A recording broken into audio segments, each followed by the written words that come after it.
मित्रों, भारतेंदु की भारत भिक्षा, विजयनी, विजय वल्लरी, हार्दिक हर्षाधर्ष, विजयनी विलाप, ऐसी रचनाएं हैं। ये रचनाएं राजभक्ति की रचनाएं, ये रचनाएं राजभक्ति की रचनाएं हैं।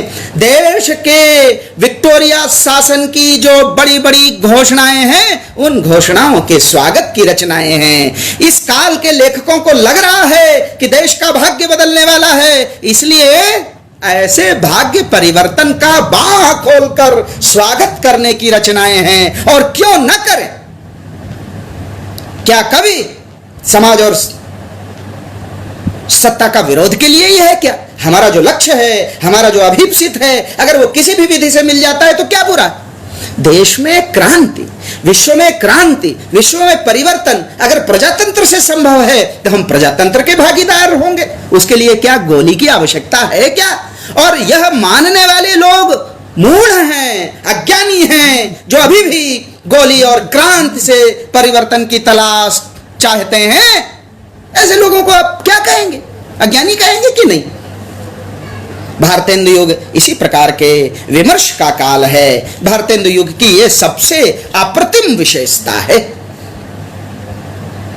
लेकिन शासन सत्ता की नीतियों के प्रति सद्भाव रखते हुए भी कवि समाज को छोड़ने के लिए तैयार नहीं है। कवि, इस काल का लेखक, सामाजिक संकटों और परिवर्तनों को छोड़ने के लिए तैयार नहीं है। उनके लिए वो कमर कसकर खड़ा है और राजभक्ति की अपनी घोषणा के बाद भी राष्ट्रभक्ति, देशभक्ति के विचारों के लिए उसका संकल्प दृढ़ है। वो चिकनी फर्श में भी गोली की तरह ढनंगता नहीं है, बल्कि अपने बल से, पराक्रम से, पौरुष से एक जगह स्थिर है। ऐसे स्वभाव वाला कवि, जनता की कामना, जनता के हित की कामना उसके मन में बसी। सरकार की कुछ बातों की प्रशंसा के बावजूद वो दिल खोलकर सरकार की आलोचना भी करता है। ये जो संदर्भ है। अभी तक क्या था? शासन सत्ता के पक्ष में खड़े हो गए तो खड़े हो गए। भारतेंदु युग का कवि कैसा है? तुम्हारी अच्छी बातों के लिए तुम्हारे साथ हैं, लेकिन तुम्हारी निंदनीय बातों के लिए हृदय से तुम्हारी निंदा करते हैं, तुम्हारे खिलाफ झंडा बुलंद करते हैं, तुम्हारे खिलाफ लोगों का संगठन करते हैं, समाज का संगठन करते हैं। ऐसा संगठन का काम। सब बातों की प्रशंसा नहीं, सब बातों के प्रति राजभक्ति नहीं। अद्भुत विषय प्रवर्तक है इस काल का कवि। वो ये कहता है कि स्वदेशी हमारे जीवन का मंत्र है। 1884 में विद्यालय स्थापित होता है। उसके बहुत पहले स्वदेशी जीवन को, गांधी के आंदोलन से बहुत पहले भारतेंदु युग का कवि घोषणा करता है कि हम स्वदेशी को अपनाएं। तदीय समाज एक संस्था बनाई भारतेंदु, और तदीय समाज के लोगों को संकल्प दिलाया कि केवल और केवल स्वदेशी का आचरण करेंगे हम। ऐसा देखिए, अब स्वदेशी अपनाना और ऐसा देश, जब बलिया की अपनी सभा में, जहां नील देवी का मंचन हुआ था, जहां भारतेंदु बुलाए गए थे, वहां का भाषण आप देखिए। अंग्रेज शासक भी मौजूद है, तालुकेदार भी मौजूद है, और वहां भारतेंदु कहते हैं कि सुई भी हम विदेश से खरीद रहे हैं, हमारा पतलून जर्मनी का है, यह अंगरखा ब्रिटेन का है, छोटी छोटी बातें विदेशों की हैं। ऐसा जीवन सुई नहीं बना सकते, दिया सलाई नहीं बना सकते, तो भारत वर्षोन्नति कैसे होगी? ये राजभक्ति है, उस सरकार की भक्ति है जो हर चीज बेचना चाहती है। नहीं, यही विशेषता है, यही इस युग की विशेषता है। भारतेंदु ने 20 विषय, जो आधुनिक विषय थे, ऐसे 20 विषय उठाए। मैं उन विषयों का नाम जरूर लूंगा। क्यों? क्योंकि इन विषयों और संदर्भों का नाम लिए बगैर भारतेंदु के मन की विशालता, इस युग की प्रतिबद्धता, इस युग का संकल्प नहीं व्यक्त होता। ऐसे स्वदेशी का विषय, ऐसी छोटी छोटी बच्चियों के विवाह के विरोध में खड़े होने का काम, झंडा लेकर चलने का काम सरकार को नहीं दिख रहा था, लेकिन भारतेंदु मंडल के कवियों को दिखता। ईश्वर चंद्र विद्यासागर और बंगाल में विधवाओं की करुण दशा को लेकर काशी में, बंगाल की विधवाएं, सर्वाधिक विधवाएं काशी में आती थी उस काल में, विधवा आश्रम बने हुए थे। उनके नारकीय जीवन को देखकर अगर भारतेंदु के मन में, चित्त में चंचलता आती है, इसके पीछे कौन सा भाव होगा? भारत को अपनी भूमि मानने का भाव, भारत के प्रति कृतज्ञता का भाव, यहाँ के अन्न जल वस्त्र को ग्रहण करने के कारण जो कर्ज भाव है, उस कर्ज भाव से मुक्ति का भाव। रीति कवि अंधा है, उसे नहीं दिख रहा था, लेकिन आधुनिक कवियों के, भारतेंदु युग के कवियों को यह बात दिखती है। विधवा विवाह का समर्थन करते, अंग्रेजी शिक्षा का समर्थन करते। आपने रस्साकसी ग्रंथ का नाम सुना होगा, वीर भारत तलवार का ग्रंथ है, मैं उसे स्मरण कर रहा हूं। वीर भारत तलवार जी ने, मुझे बहुत अच्छा लगा कि वीर भारत जी ने अपने विषय की प्रस्तावना ही शिक्षा पर औपनिवेशिक राज्य के नियंत्रण और स्त्री शिक्षा से शुरू की है। वीर भारत जी की प्रस्तावना शुरू है यहां से। और हंटर आयोग आया है, हंटर आयोग आया है, और हंटर आयोग तब भारतेंदु मंडल के और काशी के विद्वानों से एक संवाद करता है। मैं ध्यान आकृष्ट कर रहा हूं आपका कि इस संवाद में भारतेंदु से भी संवाद करता है। भारतेंदु की तबीयत ठीक नहीं है, इसलिए वो घर में, लेकिन चूंकि समाज में उनकी गति थी, उनके गुरु थे राजा शिव प्रसाद सितारे हिंद, शिक्षा का काम देखने वाले, काशी का प्रतिष्ठित परिवार, धनाढ्य परिवार। तो क्या हुआ कि हंटर आयोग ने क्वेश्चन लिख कर भेजे भारतेंदु को, और भारतेंदु ने उन प्रश्नों का जो उत्तर दिया है ना, उन प्रश्नों के उत्तर से भारतेंदु का मन प्रकट होता है, भारतेंदु युग की चिंता प्रकट होती है। और उससे भी ज्यादा भारतेंदु ने हिंदी में नहीं, ज्यादातर सवालों के जवाब अंग्रेजी में दिए। इससे पता चलता है कि यह व्यक्ति अंग्रेजी को भी जानने वाला है, लेकिन हिंदी पर इतना अधिकार, हिंदी पर इतना बल, हिंदी को जीवन मानने का, हिंदी को आत्मा मानने का, आत्मा को हिंदी मानने का पौरुष और पराक्रम उस युग में बड़ा पराक्रम है मित्रों। जैसे आप विदेश में रहते हो और वहां आप अंग्रेजी की जगह हिंदी का व्यवहार करें, ऐसा विदेशी वातावरण था। अंग्रेजी और फारसी शिक्षा के खिलाफ खड़े होने का काम भारतेंदु करते हैं, भारतेंदु मंडल के कवि करते हैं, और काशी का विद्वान समाज करता है। देखिए, शिक्षा, भारतेंदु ने हंटर आयोग को तो जवाब दिया ही, और फिर स्वयं झंडा लेकर निकल पड़े जैसे इस वस्तु है। किस बात के लिए? अंग्रेजी शिक्षा के प्रचार को के लिए। कहते थे कि यह शिक्षा जरूरी है। क्यों? सोच देखिए, मैं जानता हूं, मैंने जो अनुभव किया, शायद भारतेंदु ये सोचते थे कि सब बाहर के लोग आ रहे हैं, बाहर के लोग आ रहे हैं, यहां के समाज के लोगों को अंग्रेजी शासन में जगह ही नहीं।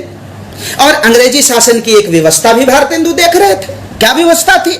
व्यवस्था यह थी कि अगर वो ब्रिटेन से आदमी बुलाते थे तो बड़ा पैसा लगता था, लाभ कमाने वाली कंपनी पैसा ज्यादा क्यों खर्च करेगी, इसलिए भारतेंदु ने उनका ये मन पकड़ लिया और कहा कि जब देश में इतने लोग मौजूद हैं तो इनको क्या अंग्रेजी शिक्षा क्यों नहीं दे रहे, क्यों इन्हें अरबी फारसी और जंगली बना रहे हो, और इन्हीं से अपने शासन प्रशासन को क्यों नहीं चलाते? ऐसा क्यों? योजना ये थी कि जब शासन प्रशासन में होंगे तो जागरूकता आएगी, अंग्रेजी शिक्षा का प्रसार होगा। तो अंग्रेजी शिक्षा माने आधुनिक विषयों की शिक्षा, अंग्रेजी भाषा की शिक्षा नहीं। हमारे विद्यार्थियों को कंफ्यूज नहीं होना चाहिए, बार बार अंग्रेजी शिक्षा माने आधुनिक विषयों की शिक्षा, वैज्ञानिक होने की शिक्षा, तार्किक होने की शिक्षा, मन को संस्कार देने की शिक्षा, पुरानी परंपरा के साथ नए को जानने की शिक्षा।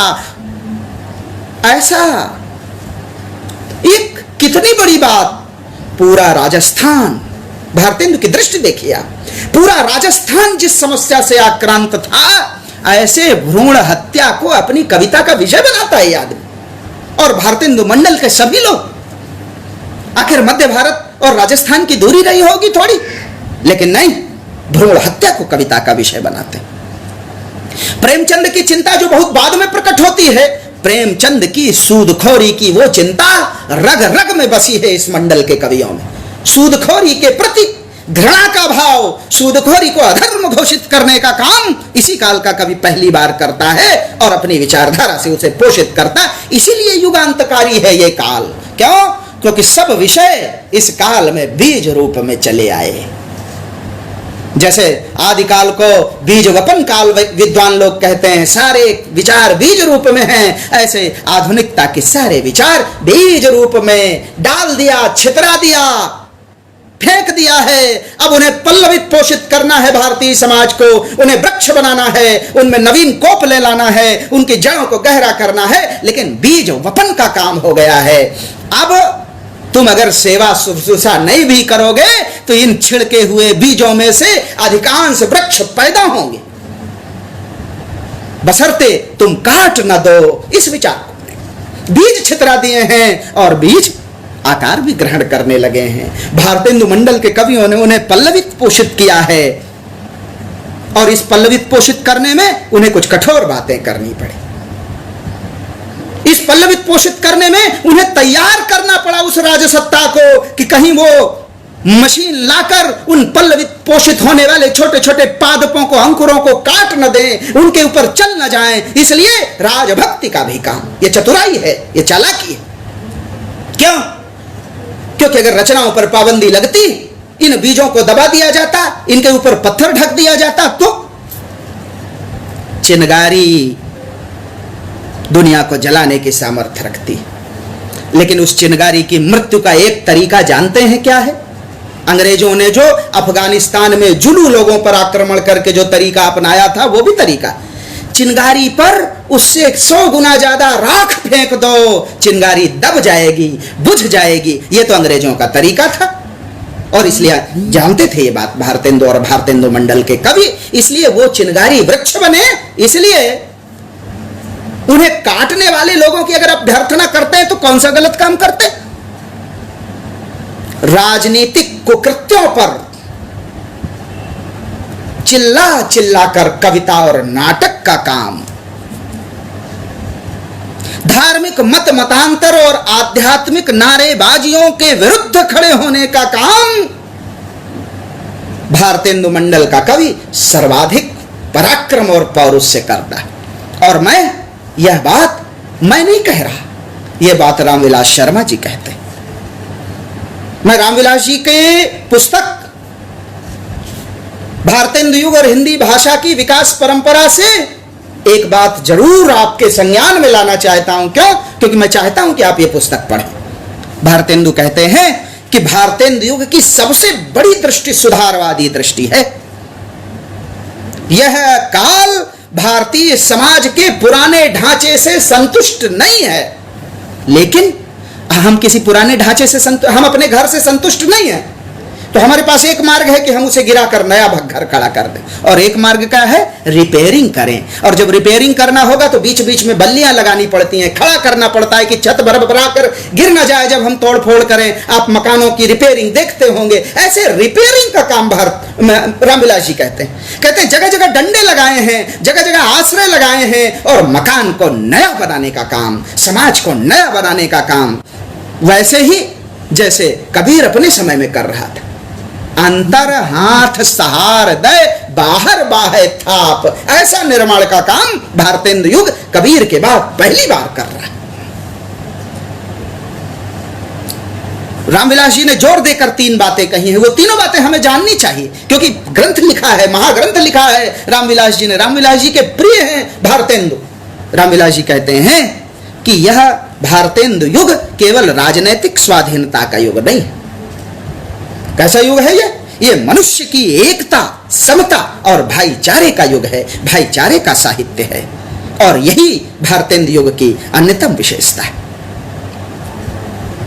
भेदभाव मुक्त समाज, सामूहिक समवेत समाज, संगच्छद्धम संबद्धम का समाज, यह समाज बनाने की कामना है भारतेंदु की, और इसलिए भारतेंदु महान है, भारतेंदु बड़े हैं, और भारतेंदु हमारे नेतृत्व करने की क्षमता रखने वाले महापुरुष हैं।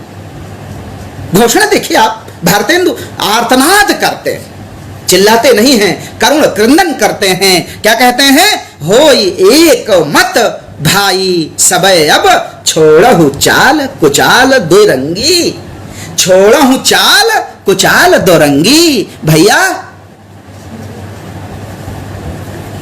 ये जो दुचितता है इसका परित्याग कर देना, ऐसा भारतेंदु युग की चिंता रामविलास जी की चिंता से मेल खाती है। लेकिन रामविलास जी ने जो 10-12 बातें कही हैं, मैं उन्हीं के आधार पर चूंकि मेरा शोध कार्य भी था, तो रामविलास जी को ध्यान में रखकर हम भारतेंदु युग को थोड़ा देखते हैं, क्यों विशेष रूप से उन बातों को लेकर जिन्हें रामविलास जी ने अपने अध्ययन और अनुशीलन से खरा पाया, उन बातों को संज्ञान थोड़ा लेते। रामविलास जी कहते हैं कि सामाजिक जीवन की प्रतिबद्धता का अद्भुत काल है। प्रतिबद्धता, समाज के लिए जिएंगे, जिए समाज के लिए, मरे समाज के लिए, ये जो भाव है, ये इस आधुनिकता के उदय के कारणों में, देशभक्ति भाव के उदय के कारणों में भारतेंदु युग की अप्रतिम विशेषता है, ऐसा कहते हैं। प्रतिबद्धता महत्वपूर्ण प्रवृत्ति है, सामाजिक समस्याओं को महत्व देने की प्रवृत्ति है, रीतिकालीन कविता की चहार दीवारी से घिरकर जो कविता बेड़ियों में उलझी थी, उस कविता के मुक्ति की प्रवृत्ति है, और जीवन को नई अर्थवत्ता देने की प्रवृत्ति है। प्रताप नारायण मिश्र जी का नाम हम लोगों ने सुना। देखिए उनकी पंक्ति देखिए। भारतेंदु ने कहा कि विधवा विवाह पर भी हमें विचार करना चाहिए। तुरंत प्रताप नारायण मिश्र जी थोड़े दिन बाद ही लिखते हैं, कौन करे जो नाही कसकत, सुन विपत्ति बाल विधवन की। और भारतेंदु की इस घोषणा पर विचार इनका प्रताप नारायण मिश्र जी ये कहते हैं, फिर दोनों मिलकर क्या कहते हैं, रोवहु सब मिलिया वहु भारत भाई, हा हा भारत दुर्दशा न देखी जाई। ये है मन का संकल्प, ये है मन का विचार, ये है मन का चरित्र। कह रहा है इस युग का कवि कि भारत दुर्दशा देखी नहीं जाती, ये प्रतिध्वनि है इस युग की, ये इस युग का चरित्र है कि देख नहीं जाता, और जब देख नहीं जाता तो केवल रचना करेंगे क्या। इसीलिए इस काल के सारे कवियों का एक चरित्र है, वो समाज में भी निकलते। रामविलास जी ने अपनी एक किताब में एक चैप्टर ही लिखा है सभाओं पर, वक्ताओं पर। सभाएं वक्ताओं में क्या, सभाओं का काम। पहली बार जैसे ये हम लोग लेक्चर में प्लेटो ने जो चिंता शुरू की थी, अरस्तु ने जो शुरू की थी, सुकरात ने जो चिंता शुरू की थी, सुकरात की क्या योजना थी, सुकरात को क्यों मृत्यु दंड दिया गया। हाँ, जो सुकरात की लाइन पर चलेगा उसे मृत्यु दंड मिलेगा। क्या सुकरात का संकट था, चौराहे पर खड़े होकर जो मुझे सही लगता है उसकी बात करना, जो मुझे सही लगता है उसको लिखना। इस काल का प्रत्येक कवि सुकरात है, प्रत्येक लेखक सुकरात है, और काशी की गलियों में खड़े होकर, काशी के चौराहों में खड़े होकर, काशी के जनजन के बीच अपनी बात लेकर पहुंचता है ये। लेकिन अद्भुत देखिए, रामचंद्र शुक्ल के विरुद्धों का सामंजस्य की प्रवृत्ति देखिए। इन सब के बावजूद भी परंपरा को छोड़ नहीं पाया। परंपरा नहीं छोड़ती, परंपरा छूटी नहीं है। भक्ति भाव मन में विराजमान है, ब्रजभाषा की परंपरा मन में विराजमान है, उसे छोड़ा नहीं, लेकिन नए को ग्रहण भी करना है, पुराने को छोड़ना भी नहीं है। ऐसा अद्भुत सामंजस्य की कविता इस काल में रची गई। भक्ति भावना को आप क्या विषय समझते हैं? भारतेंदु युग के बाद भक्ति भावना कविता का विषय क्यों नहीं रहा? क्योंकि संक्रांति काल का समय है। भारतेंदु की मौलिकता अन्यतम है, और इस मौलिकता का एक पक्ष भक्ति भाव भी। क्यों? योजना दूसरी थी। योजना ये नहीं थी आप भारतवर्षोन्नति कैसे हो सकती है, आप उनका भाषण सुनिए, पढ़िए, योजना ही अलग है। वहां अपनी योजना बताई है भारतेंदु ने। योजना क्या है? हमारा समाज जिन अवसरों पर इकट्ठा होता है, जिन अवसरों पर एक साथ खड़ा होता है, उन अवसरों का लाभ लेने की योजना। अद्भुत योजना क्या है? इसीलिए अगर केवल भक्ति चिंता होती तो फिर भारतेंदु हरिश्चंद्र कार्तिक स्नान नहीं लिखते, कार्तिक स्नान का महात्म नहीं लिखते। क्यों लिखते? फिर भारतेंदु हरिश्चंद्र वैशाख महात्म नहीं लिखते। क्यों? क्योंकि वो जानते थे, कार्तिक स्नान आप में से अधिकांश लोग नहीं जानते होंगे, हमारे यहाँ शीतकाल में 1 महीने कार्तिक स्नान हमारे घरों के सयाने बुजुर्ग और हम सब लोग करते हैं। प्रातः काल जाकर स्नान करते हैं, वहां भगवत भक्ति होती, फिर एक संकीर्तन होता है, लोग एक साथ बैठते हैं और चर्चा करते हैं। उस चर्चा पर भी दृष्टि है भारतेंदु की, और इसलिए उस चर्चा के विषय आधुनिक भी हो जाएं, उस चर्चा को भी हम लाभ ले लें। ऐसा कार्तिक महात्मा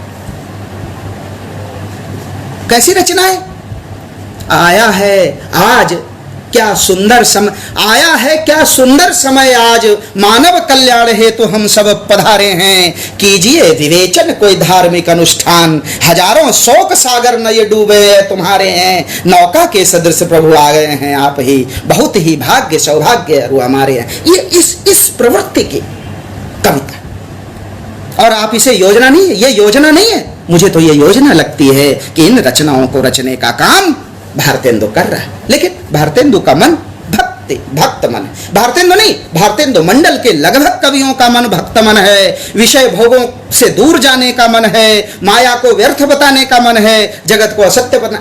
ये क्यों? क्योंकि ये भाव संस्कार रूप में बने थे।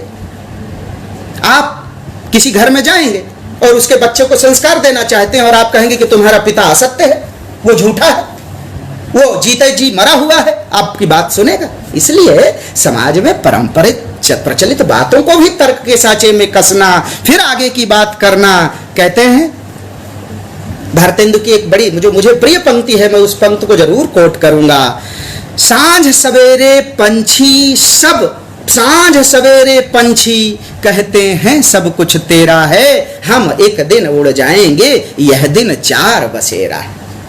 और स्वयं भी उड़ गए 35 साल की आयु में।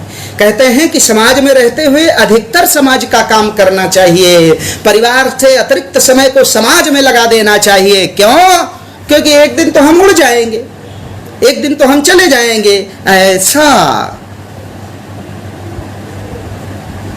भक्ति का विषय देखिए, भक्ति को देशभक्ति से जोड़ने का मैं प्रताप नारायण मिश्र की एक कविता पढ़ रहा हूं। जो ये कविता क्या काम करती है? भक्ति को देशभक्ति की तरफ कैसे ट्रांसफर करती है, कैसे परावर्तित करती है। आप देखिए, कहता है प्रताप नारायण कि साधो मनुआ अजब दीवाना, माया मोह जन्म के ठगिया तिनके रूप भुलाना।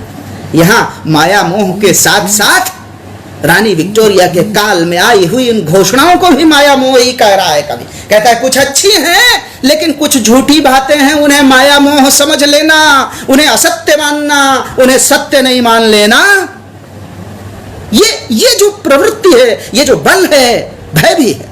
क्यों? क्योंकि अंग्रेज सरकार किताबें जब्त कर लेती है, अंग्रेज सरकार जेल में डाल देती है, इसलिए मार्ग भी तो बचाना है। क्या बुद्धिमानी ये है क्या कि बुद्धिमानी यह है कि गांधी की तरह समाज परिवर्तन करेंगे? कि बुद्धिमानी यह है कि सबसे अंतिम पंक्ति में जाकर खड़े होकर और हाथ पैर को चलाकर जेल चले जाएंगे, निबद्ध हो जाएंगे, निरुद्ध हो जाएंगे? यह बुद्धिमानी है। इसको बुद्धिमानी नहीं मानता भारतेंदु युग का कवि, इसलिए वो प्रकारांतर से अपनी बात कहने का पक्षधर है। जहां जरूरत है सीधे सीधे कहता है, लेकिन जहां शासन सत्ता केंद्र में हो वहां प्रकारांतर से बात करता है।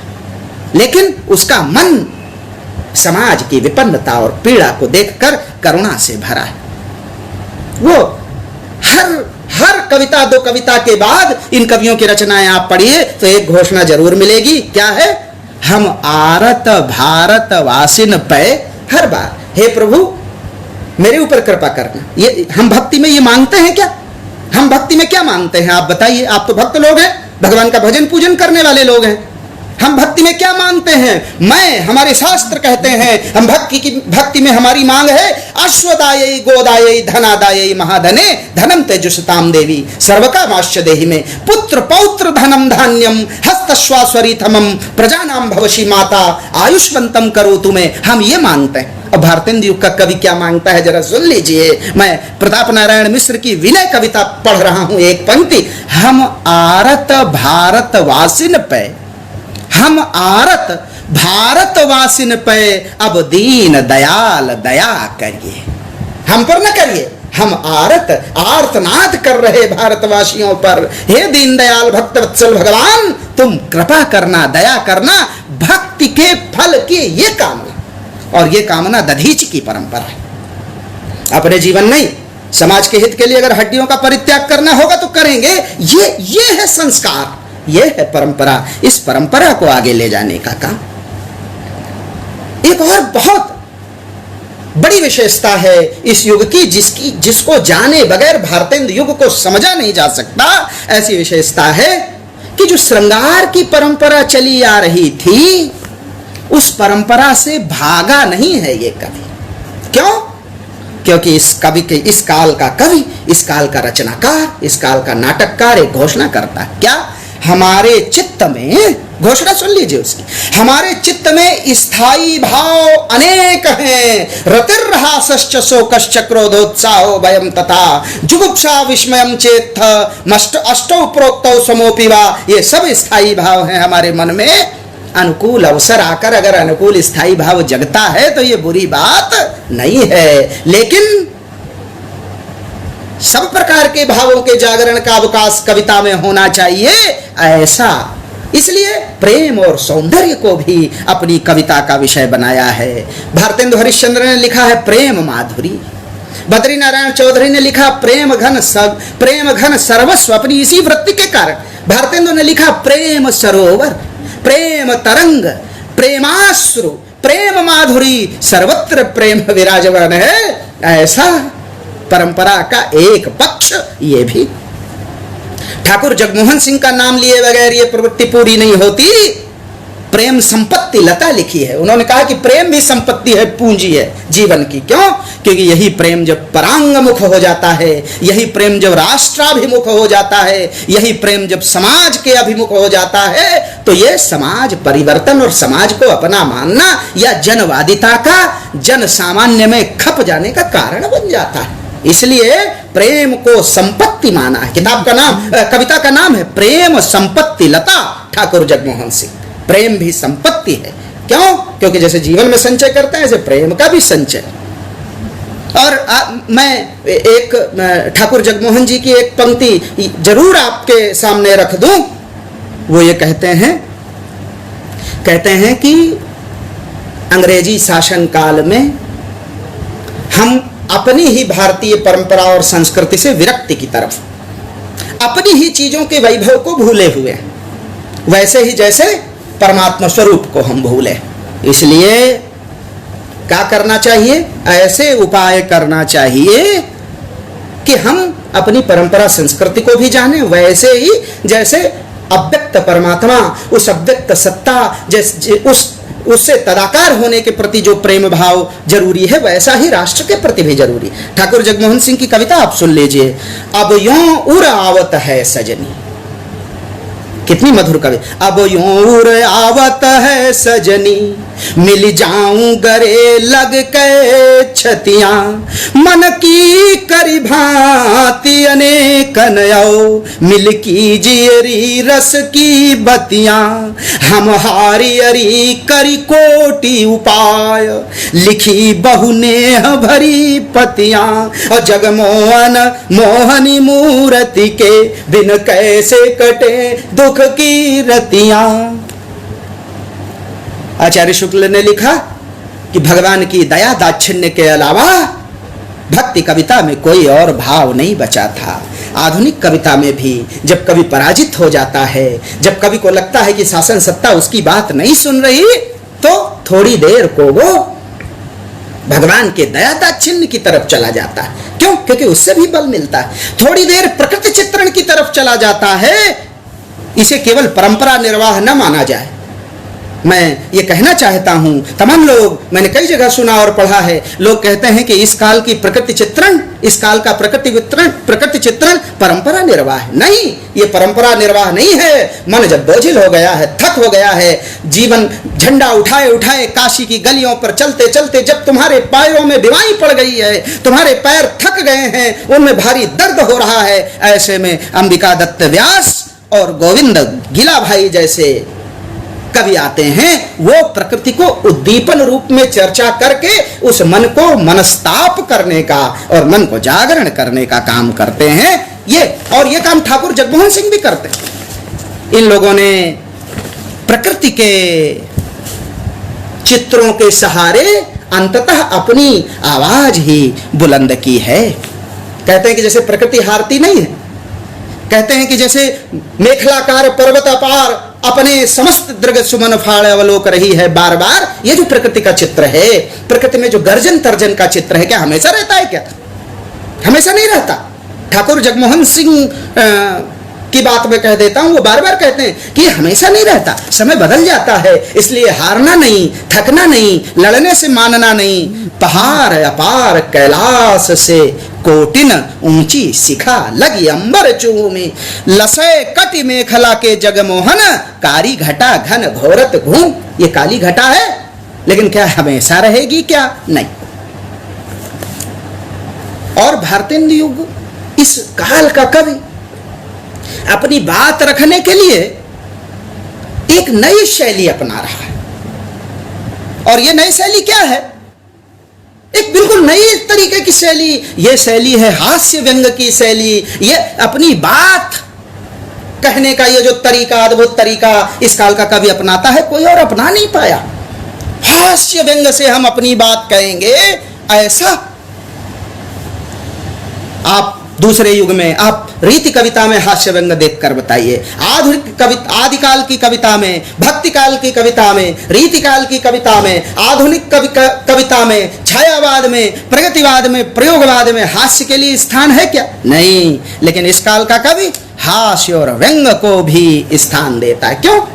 क्योंकि अपनी बात कहने का शिव शंभू के चिट्ठे आपने पढ़ा होगा। प्रकारांतर से, हास्य से अपनी बात कहेंगे। अगर ऐसा नहीं कहेंगे तो शासन सत्ता हमें मर्दित कर देगी, दमित कर देगी, पद दलित कर देगी। इसलिए व्यंग और मुकरियों से अपनी बात। और इसके लिए देखिए, कहना है व्यंग, लेकिन समस्याएं आधुनिक है। अंग्रेजी शिक्षा पर एक टिप्पणी देखिए। भारतेंदु पक्षधर हैं, कहते हैं अंग्रेजी शिक्षा आधुनिक विज्ञान की शिक्षा हो, लेकिन उसमें भारतीयता का ही संरक्षण हो। ऐसा हंटर आयोग को लिख कर दिया था उन्होंने। और विशुद्ध अंग्रेजी शिक्षा जब अंग्रेजों ने लागू कर दी तो भारतेंदु उसके खिलाफ हो गए। क्या कहते हैं कि कैसी शिक्षा है? 3 बुलावे 13 आवे, निज निज विपदा रोव सुनावे, आंखों फूटी भरो न पेट, क्यों सखी सज्जन नहीं ग्रेजुएट। हम सब ग्रेजुएट, हम 1-1, 2-2, 4-4, 10-10 लाख ग्रेजुएट पैदा कर रहे हैं। इन्हीं ग्रेजुएटों पर व्यंग था। क्यों? क्योंकि उस समय के कवि ने, उस समय के विद्वानों ने, उस समय की राजसत्ता ने कौशल विकास के बारे में सोचा ही नहीं था। कौशल कितना अपरिहार्य है, भारतेंदु का इस पर जोर है। और इस तरह की 1-2 रचनाएं नहीं, मैं संकेत करके छोड़ दे रहा हूं। बंदर सभा भारतेंदु की, भारतेंदु का उर्दू का सयापा, प्रताप नारायण मिश्र का हर गंगा, प्रताप नारायण मिश्र की ही बुढ़ापा, नाथूराम शर्मा शंकर का अनोखे उल्लू, अंधेर खाता, ये जो कविताएं हैं ये इसी प्रवृत्ति की कविताएं हैं। एक और बात जिसको कहे बगैर भारतेंदु की चर्चा नहीं पूरी होती, क्योंकि हम लोगों के पास 12 बजे तक का समय है, जिसके बगैर चर्चा नहीं पूरी होती, ऐसी बात अद्भुत बात है। और वो बात मैं केवल पद पढ़ देता हूं, आप समझ जाएंगे। निज भाषा उन्नति है, सब उन्नति को मूल, बिनु निज भाषा ज्ञान के मिटे नहीं को सूल, नहीं मिटेगा हृदय का कष्ट। ये जो प्रयत्न भारतेंदु का है, ये छोटा प्रयत्न नहीं है, ये बहुत बड़ा प्रयत्न भारतेंदु अपने समय में करते हैं। इसलिए वो आंदोलन के पुरस्कर्ता आचार्य हैं। ये साहस कहना, ये साहस, जब भारतेंदु कहते हैं कि भीतर भीतर सब रस चूसे, बाहर से तनमन धन मूसे, जाहिर बातन में अति तेज, क्यों सखी साजन नहीं अंग्रेज।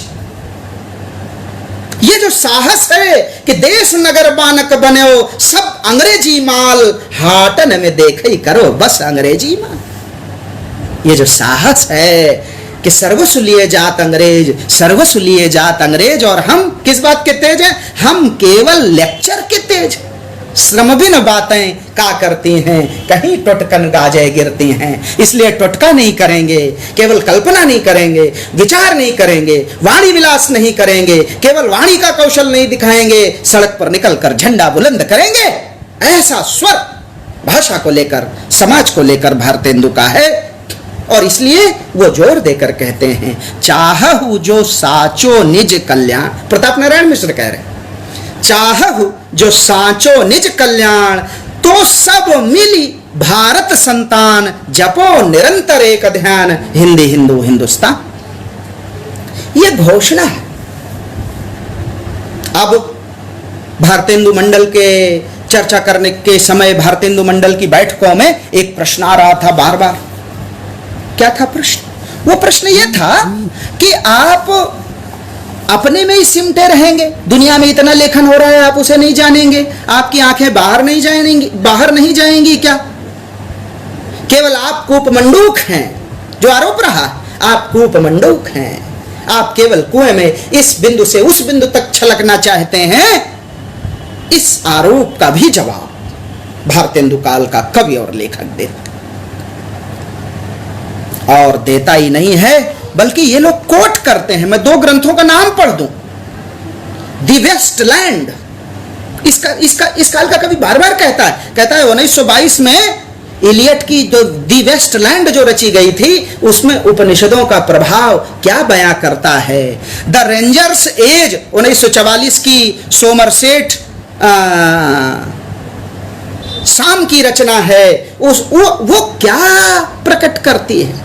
इलियट पर गीता का प्रभाव क्या प्रकट करता है। इसलिए केवल ये बाहर का ही प्रकट नहीं, इन्होंने इस काल के सभी लेखकों ने खुद भी दुनिया के तमाम श्रेष्ठ साहित्य को भारत में लाने का काम, बंगाल के श्रेष्ठ साहित्य को भारत में लाने का स्तुत्य काम किया है। केवल हम ही नहीं रचेंगे, जो श्रेष्ठ है वही, जो अपना परंपरा है कि जहां जहां से अच्छे विचार हों उन्हें ग्रहण कर लो और एक श्रेष्ठ समाज संस्कार, कविता, पत्र, पत्रिका और रचना का वातावरण तैयार करो। इसलिए अंग्रेजी, संस्कृत, बंगला, मराठी, उर्दू, जाने कितने अनुवाद इस काल का कवि क्यों कर रहा है? आप बताइए, कोई तो कारण होगा। जब इस काल का कवि रच भी ले रहा है तो फिर अनुवाद क्यों कर रहा है? इसीलिए कि भारत का समाज अपनी विचार और प्रज्ञा में समृद्ध हो जाए। संस्कृत की परंपरा खत्म है। राजा लक्ष्मण सिंह रघुवंश और मेघदूत का ब्रज भाषा में अनुवाद करते हैं, क्यों? अपनी परंपरा से विलसित हो जाए। संस्कृत में वाल्मीकि रामायण है, तोता राम जी उसका राम रामायण में अनुवाद करते हैं, क्यों? ठाकुर जगमोहन सिंह मेघदूत और ऋतु संहार का ब्रज भाषा में अनुवाद करते हैं, क्यों? श्रीधर पाठक जी एकांतवासी योगी और उजड़ ग्राम नाम से विदेशी काव्यों का अनुवाद करते हैं, क्यों? भाव बिल्कुल साफ है। दुनिया का तमाम श्रेष्ठ ज्ञान, भारत की तमाम परंपरा अब ब्रजभाषा और खड़ी बोली में होनी चाहिए, क्योंकि यही हमारी जातीय भाषा है, यही हमारी जातीय संस्कृति है, यही स्वदेशी का वहन करने की सामर्थ्य रखती है। यही भाषा, यही संस्कृति, यही समाज शोषण के विरुद्ध गायन करेगा। पाश्चात्य स्वस्थ परंपरा को क्यों स्वीकार कर रहा है कवि? केवल इसलिए, क्यों? क्योंकि उसके स्वीकार से अगर बल, पौरुष और पराक्रम आता है, उसके स्वीकार से अगर सामर्थ्य भाव जगता है, तो क्यों नहीं जगे? जगना ही चाहिए और जग भी रहा है। यह इस काल की इस काल का अन्यतम स्वभाव है। गौरव जी ने कहा था 12 बजे समाप्त करना है, हम विषय का हम लोग समापन कर रहे हैं, 1 मिनट बचा है। मैं निष्कर्ष रूप में जो मुझे कहना है वो ये कि भारतेंदु युग आधुनिक खड़ी बोली की ज्योति रेखा है। भारतेंदु युग और भारतेंदु काल संस्कृति के शाश्वत बोध की कविता है, प्रकृति की प्रेरणा की कविता है, प्रगति की शोध की कविता है, नव्य चेतिका पर, नव्य चेतना पर, नव्य चेतना की पीठ पर बैठकर उसे नियंत्रित करके आगे चलने की कविता है। ये काव्य कला, जीवन, साहित्य, समाज सब जगह राष्ट्रीय चित्र उपस्थित करने की कविता है। और अगर इस उपस्थिति में राजभक्ति का भी आश्रय लेना है तो इसे ले लेना स्वीकार है। इसकी वजह से हम रुकेंगे नहीं, बहुत आगे चलकर अज्ञेय जो बात कहता है ये कवि इस बात का पालन करते हैं। अज्ञेय सहचर का पेज है, इसलिए मैं वो अज्ञेय की पंक्ति वो जरूर स्मरण कर रहा हूं कि अगर कहीं कोई बाधा आती है तो हम खत्म नहीं होंगे। राजा बाधा कहता है, शासन बाधा करता है, समाज बाधा करता है, तो हम खत्म थोड़ा होंगे। ढहेंगे सहेंगे बह जाएंगे हम, फिर खड़ा होगा नए व्यक्तित्व का आकार, माता उसे तुम फिर संस्कार देना। हम नदी के द्वीप हैं, धारा नहीं है। और ये जो घोषणा ज्ञेय करता है, ऐसी घोषणा इस काल का कवि तो नहीं करता, लेकिन अपने प्रयत्नों में ऐसा लगता है कि जहां उसे बाधा समझ में आती है, उस बाधा को छोड़कर, उस बाधा को तोड़कर, उस बाधा को पददलित करके आगे बढ़ने का काम, और ये मानता है कि ढहेंगे सहेंगे बह जाएंगे, हमें स्वीकार है ये, लेकिन फिर भी हम बार बार भारतीय कविता के गौरव बोध, भारतीय परंपरा, विरासत और संस्कृति की महत्वता को अपनी कविता में, नाटकों में लेकर चलेंगे।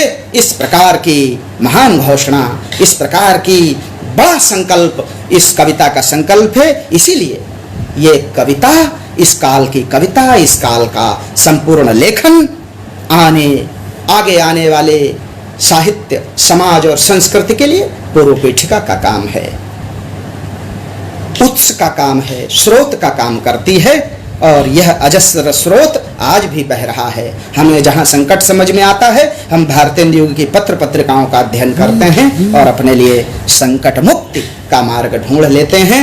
मैं अंत में बहुत बहुत कृतज्ञता और धन्यवाद ज्ञापित करता हूं श्रीमान गौरव त्रिपाठी जी, जो अपने अत्यंत आत्मीय हैं, बुद्ध स्नातकोत्तर महाविद्यालय कुशीनगर का, बुद्ध स्नातकोत्तर महाविद्यालय कुशीनगर के हिंदी विभाग का, वहाँ के प्राचार्य का, वहाँ के गौरव जी और सभी साथियों का, जो इतना शानदार, इतना अद्भुत काम फेसबुक पर कर रहे हैं।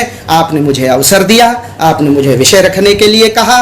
मैंने विद्यार्थियों की चिंता करते हुए और अपने मित्रों की चिंता करते हुए विषय को रखने का प्रयत्न किया है। आप सबके प्रति बहुत बहुत कृतज्ञता, बहुत बहुत साधुवाद, बहुत बहुत आदर, बहुत बहुत स्नेह, बहुत बहुत भाव, और आपसे बहुत भावपूर्ण ये आग्रह कि हमें भारतेंदु युग को उसकी परंपरा और उसकी समग्रता में समझना चाहिए। एकांगी रीति से समझना भारतेंदु युग के प्रति अन्याय होगा। ये युगबोध का साहित्य है, ये साहित्य ऐसा ही जानना है।